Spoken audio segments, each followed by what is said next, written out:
Hello, this is Hector Vladimir. Today I wanted to focus on a subject, on a topic that I have mentioned in the past, and it is about your electric company, your energy saving efforts, and how those are often ignored, are often not counted or accounted for, and are often just fruitless and in vain.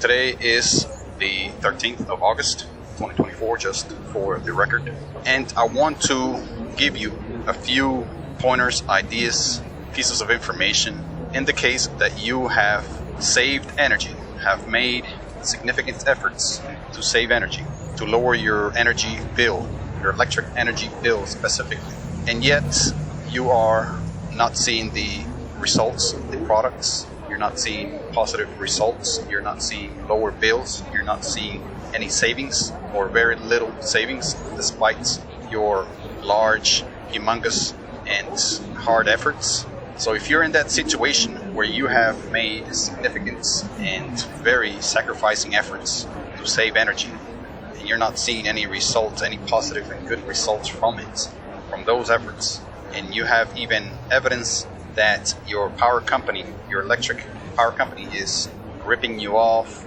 is not giving you the credit you deserve, it is not giving you the discount and showing the savings that you have actually made in your homes, in your business, then there are a few things that you can do. First of all, I want to really make sure that you have made those efforts, you have taken the steps to save energy.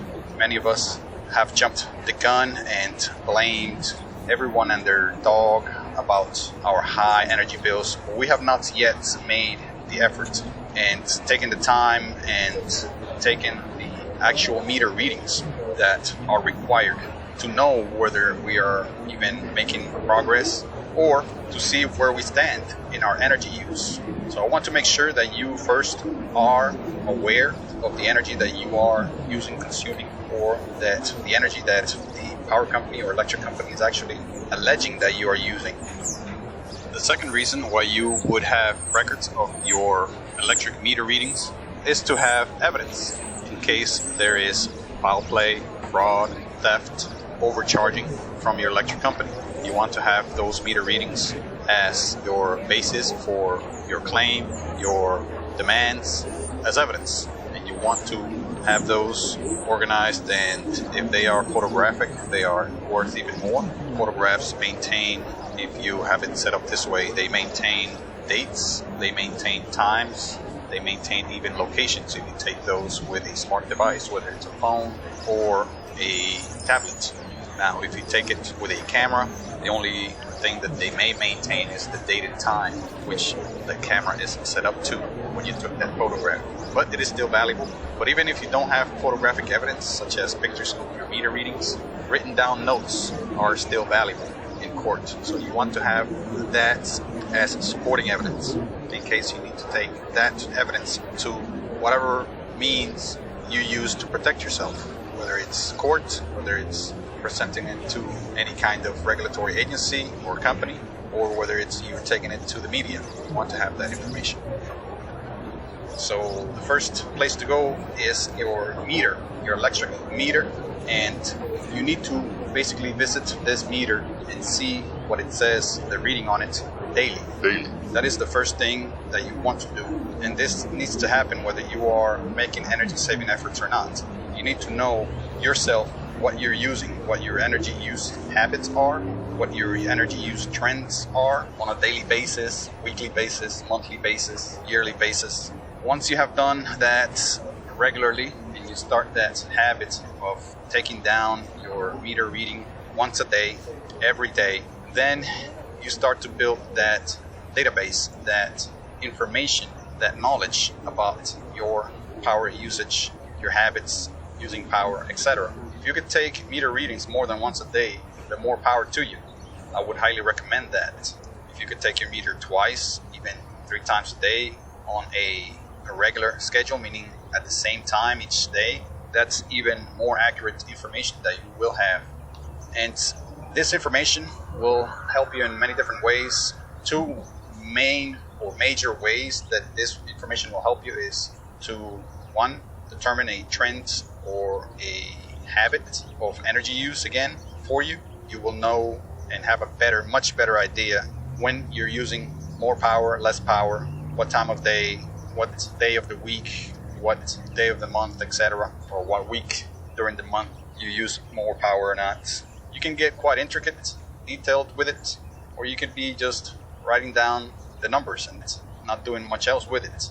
But just writing down the numbers will give you much better view and idea of where you stand with your energy use. However, you can get more intricate. Of course, you can start crunching the numbers, start doing graphs, start doing charts and stuff like that, as I have, and get a lot more information from it, like trends, daily trends, hourly trends, etc. But that's where you need to start if you have been trying to save energy and you still don't see any or not much, not enough progress, not enough benefits, not enough savings, monetary savings when it comes to your electric bill. You need to consider also there are many other factors other than your specific power usage trend. There are rate differences throughout the year. Each month probably has different rates because of the season, the time of day. Also, it is a factor in many occasions. So you need to know, first of all, your power company's rates they charge, what season you are in, and what rates are applicable to that season, whether it's summer, winter, or any other season. What time of day the rates are higher, what period during the day the rates are higher, the rates are lower. So knowing all this, of course, is going to help you have a strategy, have a plan to when to use energy. If you can help that, and you can in most cases, adjust your energy use depending on the time of day, your season, etc. For example, during the hotter parts of the summer days, here in this state of Georgia, the rates are the highest. So you want to avoid using energy, if at all possible, during that time, during that period. I have learned that the rates during the hours of 2 p.m. and 7 p.m. during the summer months, starting in mid-May all the way through mid-September, are the highest. I believe I've seen on their website it could go up to 29 cents per kilowatt hour. 29 cents per kilowatt hour. That is including, of course, their daily charge of about 44 cents per day. They work that in, but the rates fluctuate between 8 cents all the way to over 14 cents depending on time of day. So you have to know the rates and how they change due to the time, due to the day, due to the season, etc. Once you have all of that information, and once you have been taking your meter readings and you know where you stand, and you have taken your meter readings for a month on end, another piece of information that you need to have for your arsenal to defend yourself against any abuse, any fraud, any overcharge that you want to prove and claim that you've been overcharged. You need to have when the period or cycle or power usage begins and ends. So you need to have what day of the month it starts. For example, in my case, it starts on the 15th of the month for some reason, and it ends on the 15th of the month of the next month. Roughly a 30-day period, give or take a day from month to month. But you need to have the start, at the very least, the start reading for your meter for when the cycle starts, and the end reading for your meter when the cycle ends. I recommend you take that daily in case you miss a day or two. It's not too bad. You don't have too bad of a reading. You can always fill those days in with, a educated estimate of what you may have used depending on your trend for the month. So start with that, with those pieces of information. Once you have those going and you are steadily and continuously getting those, then you have a lot of evidence in case the power company comes up with any kind of information or meter reading that departs, that differs a lot from the one you have. Yes, there's going to be small fluctuations, differences, of course. You're not going to get the exact same reading as your power company does. A lot of times the readings are taken by either people.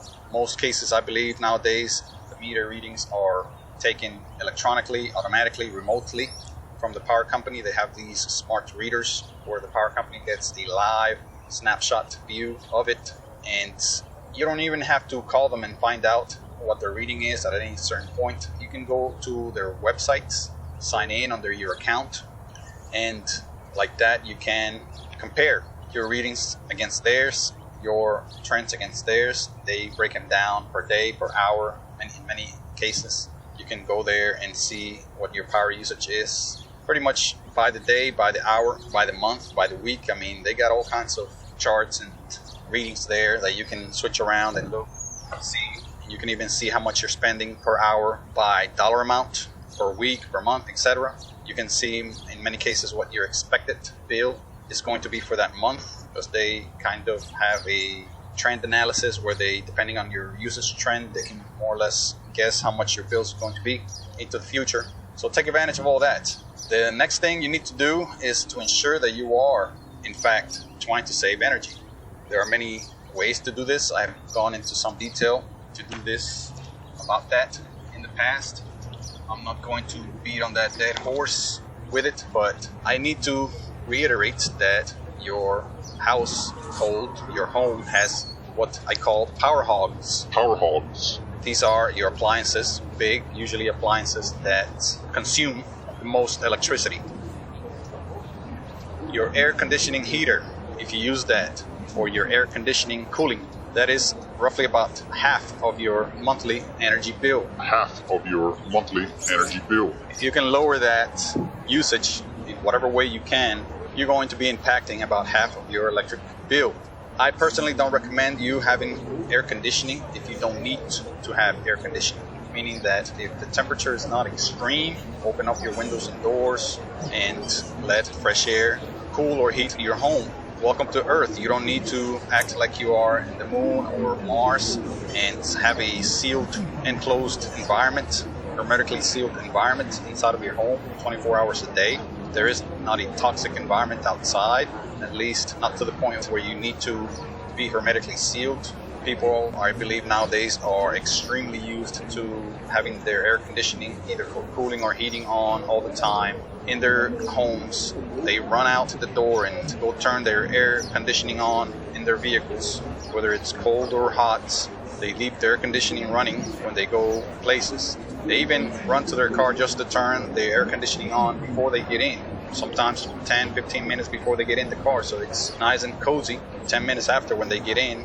So this malignant and abhorrent behavior needs to stop.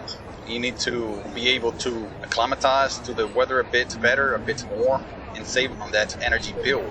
If you have to have your air conditioning on for health reasons, because you just can't stand the temperature, the humidity, or the cold, you cannot rest or sleep, get a good rest or sleep without it, then turn down the dial. You don't have to have it so hot during the cooler months or so cold during the hotter months. You could turn down the dial to where it is just at your comfort level and not any more than that. So if it's extremely cold outside, you can have your home cool inside. If it's extremely hot outside, you can have your home at 72 degrees Fahrenheit. You don't have to have it at 60 degrees Fahrenheit. For what? You can have it at 72, even more than that. Even 74 degrees is quite comfortable when it's 90 degrees outside. So make sure that you don't also have your air conditioning either cooling or heating on when you're not home. Shut it off. Shut it off. There's no need to heat up or cool whatever furniture you have in your home. There's no need to keep your rug or appliances cool at home. That's TV or stereo equipment will be just fine if it gets to be 80 or 85 inside of your home when you're not there. Your cat is not going to complain as much if it's 80 degrees in your home when you're not there. Shut it off. At the very least, this is the bare minimum that I recommend you do, is to put the temperature a lot closer than it is to the outside when you're not home. For example, if you have your air conditioning set up at 68 degrees for some reason, when it's 90 degrees outside, as you exit the home, go ahead and put it to 80 degrees. You don't need to keep it at 68 when you're not home. That way that air conditioning doesn't come on as often, burning up power and burning up your wallet as well. If it's 10 degrees outside, it's Fahrenheit, extremely cold, and you have that air conditioning heat at, let's say, 60 degrees Fahrenheit inside, go ahead and turn it down to 50 or maybe 45 degrees inside. There's no need to keep that heat going to keep that house at 65, 68 degrees Fahrenheit. That's just too much for an empty home.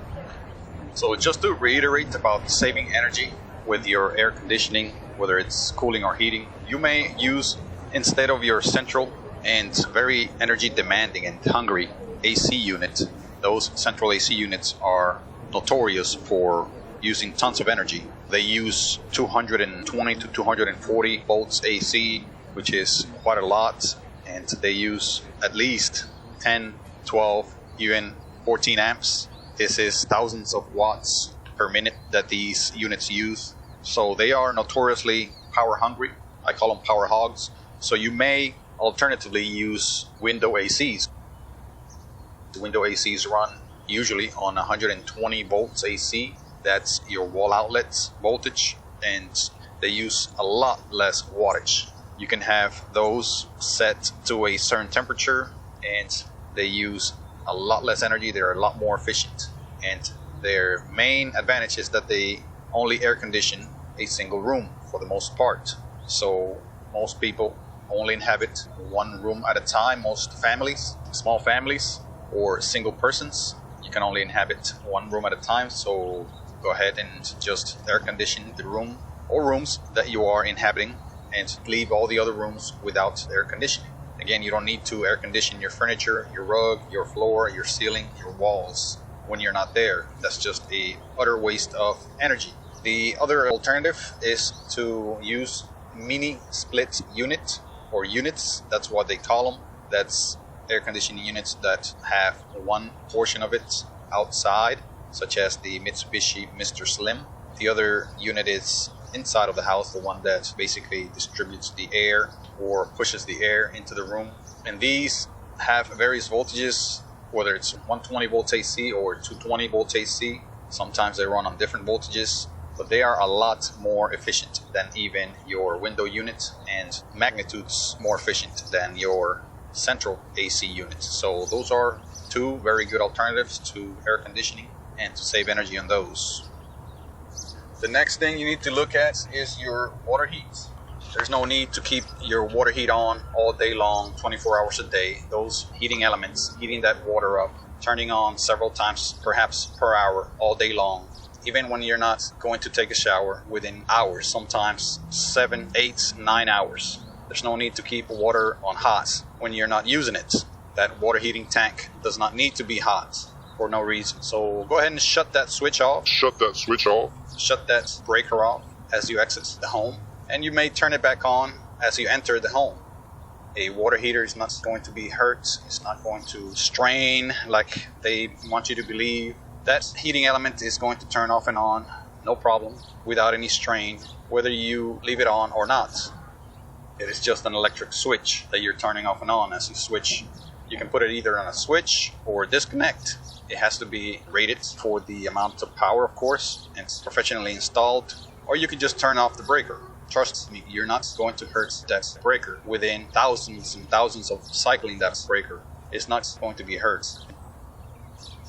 So after you've determined that you have taken serious steps to save energy and you're not seeing any results, you're not seeing your power bill lower, and you have also had records on your power usage, and you have detected fraud, you have detected theft in part of the power company, your electric company stealing funds from you, or overcharging you. If you have evidence for this, the first step is to notify your power company, electric company, let them know what the problem is, let them know what you have found. Take charge of the conversation when you call them. Don't let them dictate to you what's going on. You are calling them to let them know what's going on because you have evidence for this. Don't call to ask them why your electric bill is too high. You already know this. You should know this. At this point, you have evidence for what's going on, which is either fraud, theft, both, and you're just relaying the information to them, and you are requesting them to act upon it, investigate and compensate you for it, give you a refund, give you credits, etc. So take charge of the conversation, of the narrative, and keep that control. So you should, when you call, tell them what evidence you have, tell them you have records, photographic, notes, both. Tell them what you want and require. If they respond in a negative way or don't respond as they should with an apology and a commitment to fix the situation, then you can, at that point, begin with your consequences. The consequences that will take place if they don't act accordingly, according to your demands, to your requests. And these are a few. First of all, being that you're going to review them, presenting your evidence in your reviews in the many popular review sites, such as Google, Yelp, MSN, Yahoo, and other review sites. Make sure that you follow up on your threat, that you will review them. Also, in consumer reports, I think there is a way to review the business there, consumerreports.com. And next thing that you will tell them is that you will report them to two types of organizations, agencies, and companies. The first type is your state's level organization, agency, or company. And the second type is federal organization, agency, or company. You tell them that you will report them presenting your evidence. The third thing that you will tell them that you will do is to go public. You will contact news outlets, whether it's local, even national, whether it's radio, television, or print outlets, and you tell them that you will present your evidence and that you will report them as committing fraud, theft, or both. So, to take it at your local reporting level, of course, I'm skipping over your threat to review them because that's pretty self-explanatory. You go to Google, you go to MSN, you go to Yelp.com, you go to Yahoo, or any other website that allows you to put a review, and that review is widely consumed, widely available for other people to see. That's where you go. And one more time, you present your evidence there. You even post photos. Of course, don't post any sensitive information in those. And you present your information there in detail so that others can be warned of what has happened to you, and perhaps this will prevent them from falling prey to these types of abuse, and will also expose these power companies for what they've done to you. So the first company that you should contact, of course, there are a few. The first one is Consumer Affairs. This is I believe, a non-profit organization. The second company that you should contact is your Office of Public Utility Council, and this is state specific, so look for that organization of Office of Public Utility Council for your state, for your specific state. You can look them up online, make sure you type your state. The third entity that you should contact and report, of course, you should contact these companies, organizations, and agencies by phone, by email, or through whatever online form that they may have for you to fill out. And of course, present your information with detailed evidence, documentation, photographs, etc. Even videos if you have them. The third entity that you should contact and report your problem with is the Public Service Commission for your state. Make sure when you Google this entity, make sure you type your state's name behind the name. The fourth company that you should contact is your state's reliability entity, and look them up online. Of course, different states may have different names for these entities, but it should be called something to the effect of the State Reliability Entity. This is the fifth. You should contact and report to the Public Utility Commission of your state. The sixth entity you should contact is the state's Attorney General's office. The seventh company or agency that you should contact is the North American Electrical Reliability Corporation. The eighth company that you should contact, or the eighth agency, is the Utility Regulatory Commission.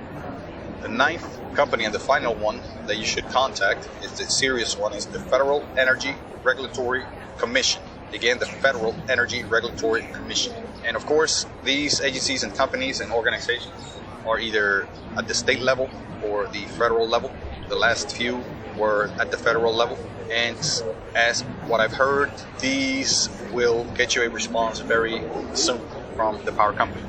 The next step that you can take, that you can kick it up a notch quite a bit, turn up the heat on the power company, then you should basically expose them through the media, through news outlets, through podcasts, through radio shows, television news shows, television shows, whatever you can get a hold of, and whoever you can get to publish your information, your case, your report, try it. Again, print outlets such as newspapers, magazines, local, international, national. Also, online media, podcast shows, news shows, digital prints, or digital news outlets. Try many outlets, specifically local and state outlets, and perhaps national outlets. If your story is big enough, you may want to try international outlets. Also, social media, such as video, websites, social networks. You can put out your story there with detailed evidence presented, of course. Guard your sensitive information, personal identifying information, such as account numbers, ID numbers, etc. Don't post those, or at least make sure that they are redacted. So those are a few things that you can do, and they are very powerful things to expose any kind of abuse, any kind of fraud, any kind of theft on part of the electric company that you have experienced. Thank you very much.